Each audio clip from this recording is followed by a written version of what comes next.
Давай, эй!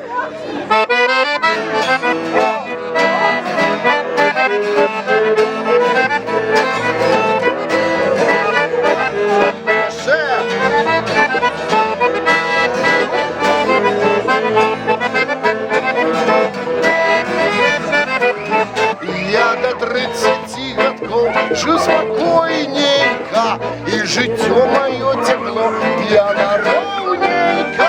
Я як люди працавал, ну на праце часом крал. Что ни день по-разному, ну гулял по праздникам. Раз в обычный выходной я в парк пошел, выпил водки с шашлыком, очень хорошо. Сразу захотелось жить, ты один не будешь пить. Треба обязательно с кем-нибудь поговорить.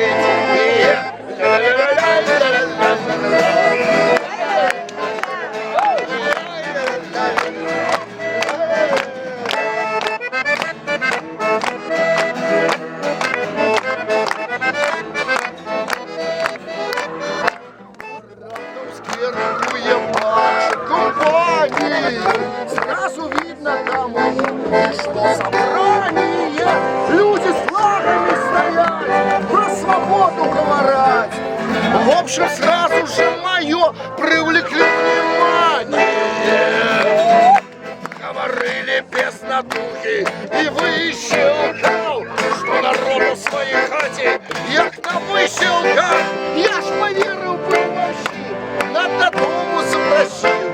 Ночевать пойшов один такий, знаєте, зараз пише за штату, да, довговязі такі лищики.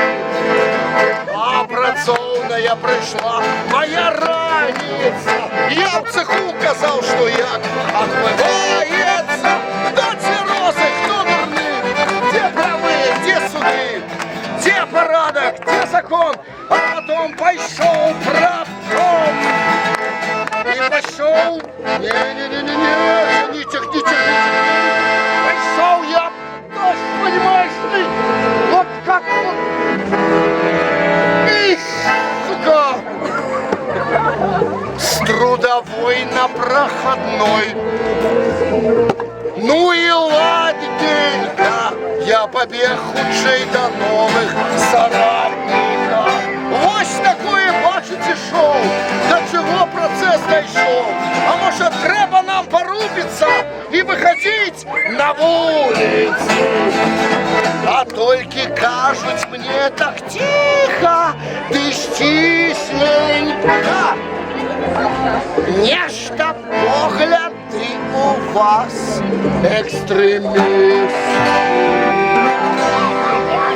Вось мы из отпуску придем, съезд теплее проведем. А торопиться ж нам нельзя, мы ж не бал, мы партия. Я як был хіба й застаўся, даверлівы, што рабіць адно чакаць таго плену. Без гарэлкі, цэнтралізацыю давай, без грошей, справы без і без надзей.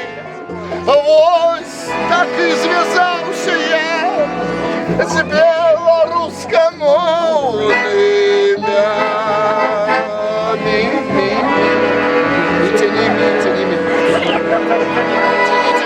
Ось тут вокруг этого персонажа виходить хор полковників, як у Кобзона.